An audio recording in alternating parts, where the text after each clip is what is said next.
Hello Internet, we are back on BattleSpot and we're going to hop in, we're going to do some more games with this team. We're going to redeem ourselves from losing that very close game at the end of Monday's episode, but you know, I'm kind of enjoying using this team. Clefairy is something that I've not really used in this format at all until now, but I really like it. You know, I do like it. So hopefully little Clefairy can do some work in this video.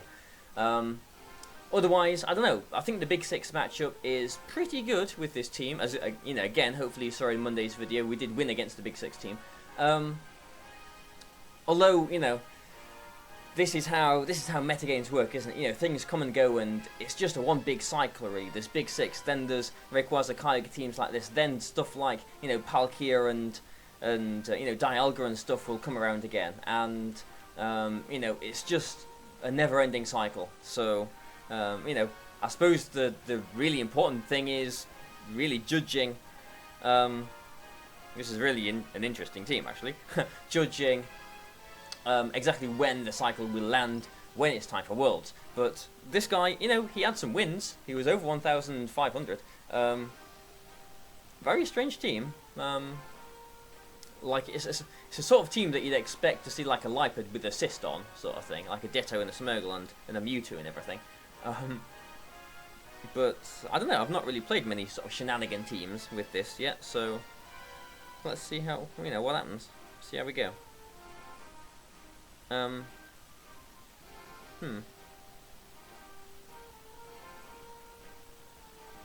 Yeah, interesting. Maybe we'll go with Hitmontop and Scizor, with Kyogre definitely in the back, and Rayquaza in the back as well. I think I've only really got the Talonflame to worry about here, but I've got Quick Guard. I will intimidate it if he leads with it too. But I don't know. We'll see. We'll see.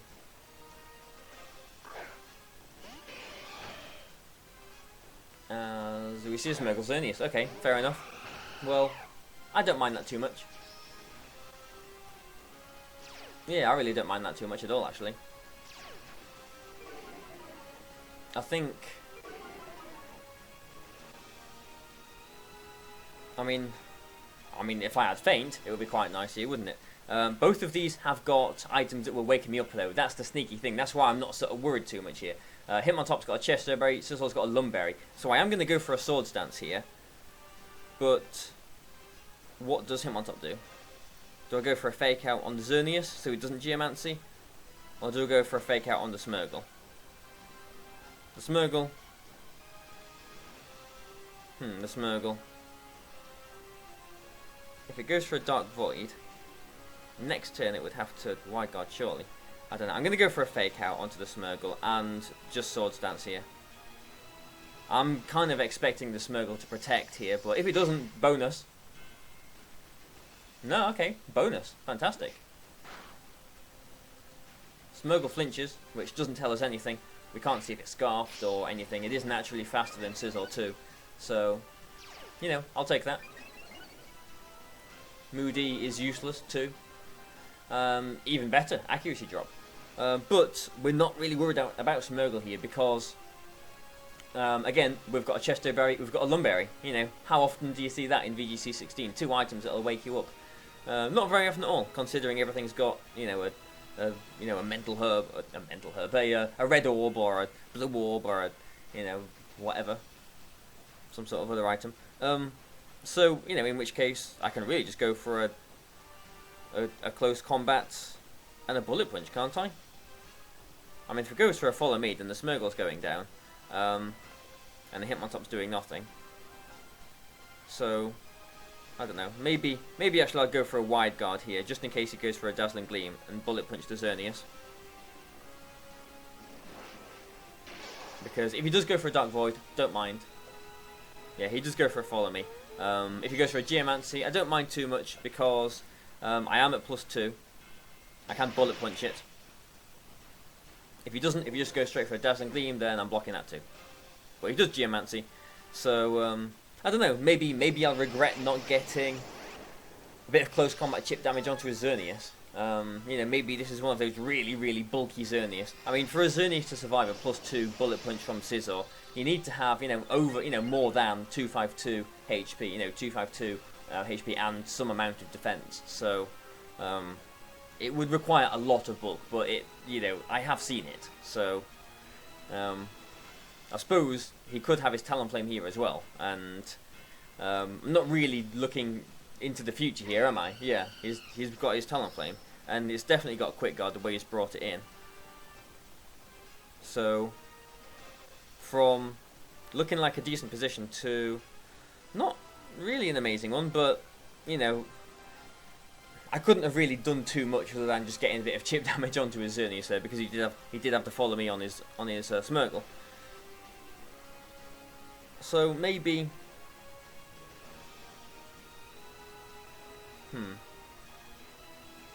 maybe I'll put Kyogre in just to stop any water attacks, any fire attacks rather, and Bug Bite his Talonflame. I don't know. This is reading pretty hard into a Quick Guard. I mean, I'm almost certain he's going to do it, but you know, I'm also thinking, what is the point in this? Because if I do get the chance of a water attack, which I probably won't, you know, maybe 2 Dazzling Gleams will knock this Kyogre out, then just 1 water attack will knock his Talonflame out anyway. So, we'll see. We'll see. His Xerneas actually protects there, so we'll see if he's going to go for a Flare Blitz. He does, yeah. Okay, so we kind of stumbled our way into a decent play there.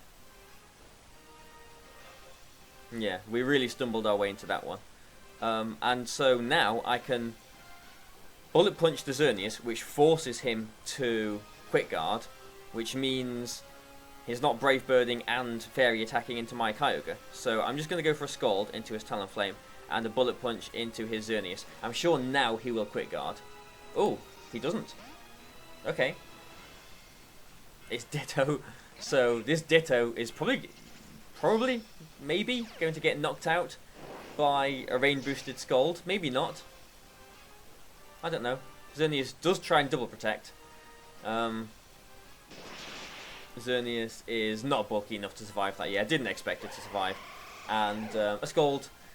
A Scald instead of a Water Spat, because we didn't want to, you know, if he did Quick Guard and, yeah, go straight down. We didn't want him to Quick Guard and get a Moonblast or a Dazzling Gleam onto the Kyogre and, you know, a critical hit Dazzling Gleam or a Moonblast or something into the range so that Water Spat wouldn't knock his Talonflame out. That wouldn't be very good. I needed to ensure the knockout there, but interesting game, I suppose, to start off with. Thankfully, Scizor pulls through, so, you know, good old Scizor doing some work for us here. It looks like our opponent has maybe forgotten he's in the middle of a Pokemon game there. Oh no, he hasn't. He's remembered. I'm doing something. I'm on my DS, I'm playing.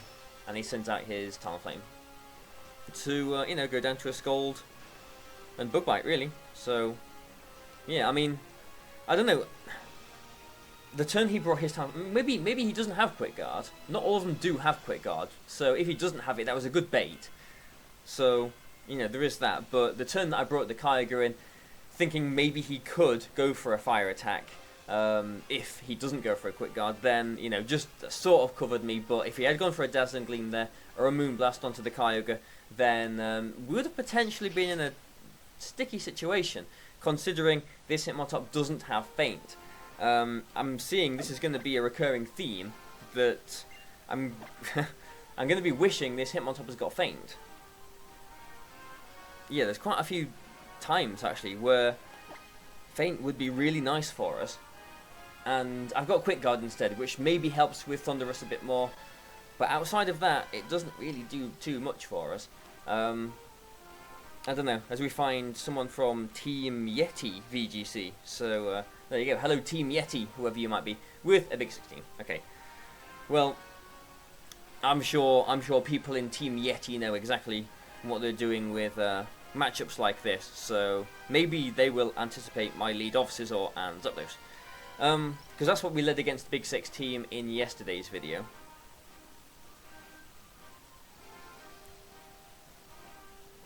Yeah. I don't know. What's the worst case scenario? Maybe like he leads with his Groudon and Kangaskhan? Groudon Talonflame, maybe? Maybe not. Groudon Smeargle. Groudon Smeargle wouldn't be very good, actually. Yeah, oh, that would not be good. I mean, I'll do it. I'll go with Scizor Zapdos, but I don't know. I mean, they haven't locked in straight away either, so it's not like they've got a game plan that gone bang, bang, bang. Right, I know he's leading with that, so we'll see. Interesting to see. Just another plain vanilla Big Six team. You know, it says things about this format, doesn't it? That a team that was very, very dominant at the very beginning of the format is still a powerful team now. And, you know, obviously teams can beat it, but it's not really the sign of a healthy metagame, is it?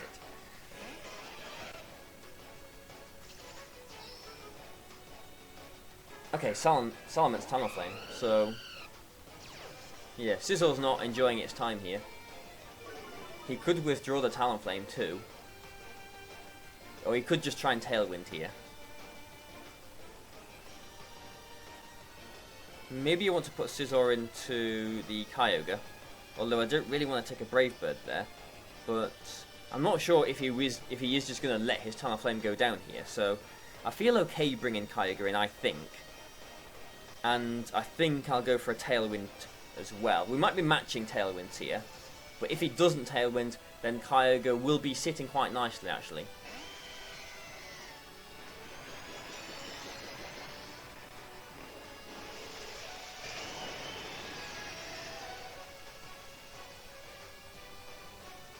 Yeah, we'll see. Well, he's not switching either of his Pokemon out. Maybe he's just going to go for a Tailwind. Maybe he's going to go for a Flare Blitz. I mean, it would be a real boost for us if he did go for a Flare Blitz here. He's protecting a Salamence. He's probably going to go for a Tailwind then. That's what I'm anticipating. Yeah, he does. So we match the Tailwinds, which is alright. But I don't think there's anything he can do to knock out my Zapdos from here. Maybe a Brave Bird Draco Meteor could knock the Zapdos out. Maybe I've got that to worry about. But otherwise, surely I can just protect the Kyogre here and go for a Thunderbolt on his Talonflame. Is that too obvious of a move? I could Thunderbolt into a Salamence, but what would that get for me, really? I mean, I'm going to Thunderbolt into the Talonflame. I think he's going to switch it out into his Groudon. But if he does, I have got the Rayquaza switch in too, so he does switch in the Groudon. It would have been better to Thunderbolt into the Salamence there, but I don't know. I don't think I'm going to moan too much about that. I could have read that. That's all I'm saying. I just hope he double edges into my Kyogre here.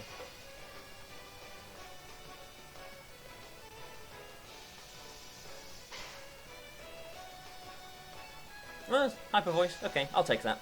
It's not going to do too much to the Zapdos. And the Thunderbolt does nothing. Okay. Now, surely he has to expect the Rayquaza switch in here. Surely he has to expect that.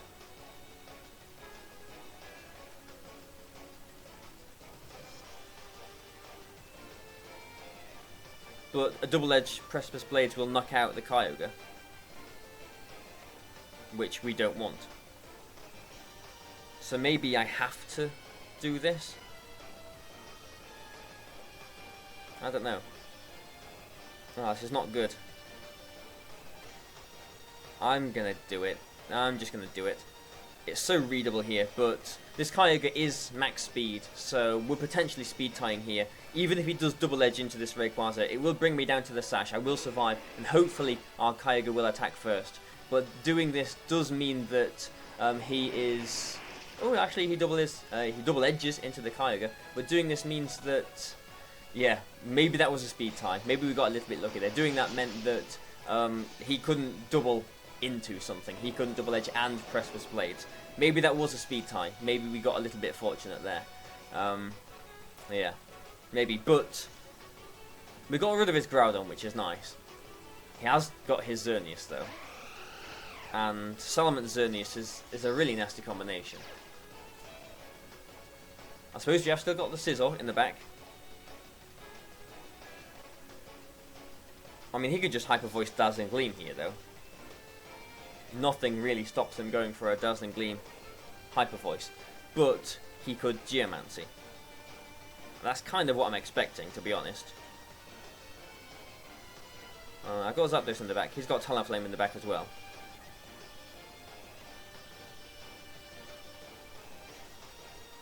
So I think I'm going to Ice Beam into the Salamence. And I'm actually going to Mega Evolve and Dragon Ascent into the Xerneas because that should put it into Bullet Punch range. I'm really hoping he's going to go for the Geomancy here. He might not though, and that's what I'm worried about. I didn't want to double protect either to get like the speed boost on his Xerneas, because if he did do that and he went for a Geomancy, then it would have been over too. So a Hyper Voice Dazzling Gleam could just end this now.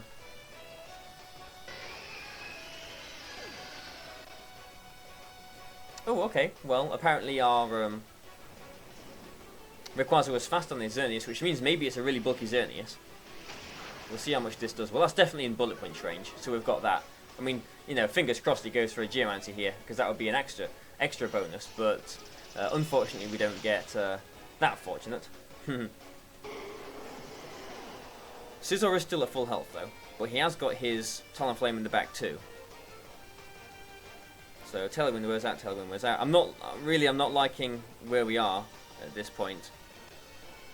I think we're in a pretty bad position.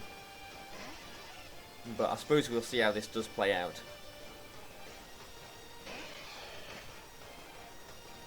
We haven't seen the Salamance's last move either.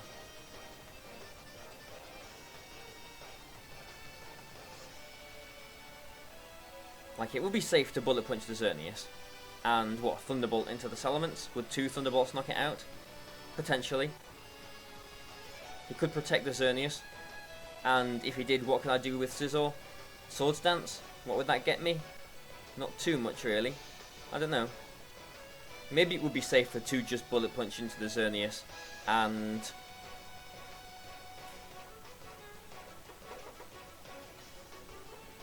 Tailwind. Okay, so he doesn't protect. I did have a little bit of a hunch he wouldn't protect the Xerneas there, but I'm hoping he doesn't have Draco Meteor. Even still, like a double edge into the Zapdos. Oh, he just goes for a Hyper Voice. Could put the Zapdos into Brave Bird range maybe, but we should still have our Citrus Berry, so Zapdos is looking alright here. This is going to be a really tight finish. I'm not liking the look of it, but it's going to be a really tight finish. Talonflame don't often carry Protect, so maybe I can really safely go for a Thunderbolt into the Talonflame there. And the question there is, does he Brave Bird into my Scizor, or does he go for a Tailwind of his own? Ah, decisions. If I protect Scizor and I Thunderbolt into the Talonflame, I don't think he'll be able to knock out my Zapdos here. So I am just going to protect Scizor, just playing it safe, I guess. I mean, if he Tailwinds here, then I'd wish I was going to go for a Swords Dance. Okay, good. Good. Unless this is a Focus Sash Talonflame, which it isn't. If he Hyper Voices here, then we're alright, I guess. He Draco Meteors. Ah, he does have Draco Meteor. Okay. And that'll probably knock me out. Yeah, because with a critical hit too. He didn't activate the Citrus Berry, so that wasn't good. He does have Double Edge as well. A Double Edge will knock out my Scizor from here, won't it? Yeah, it definitely will do. So, yeah, there's not really anything that I can do here. There's no point in going for a Swords Dance because, yeah, even a +2 isn't going to do anything there. So, oh well. This isn't going amazingly well for us, is it, this week? We're sort of splitting games. Every video so far, we've split the videos. 1 win, 1 loss. So, yeah, maybe there's some work to do with this team. Maybe it's not that good. Maybe it's just my playing. Who knows? But either way, it's a bit of fun. Hope you've enjoyed it. That's the main point of it, isn't it? So if you've enjoyed it, please like it and share it and, you know, get it out there. So thanks a lot, guys, and goodbye for now.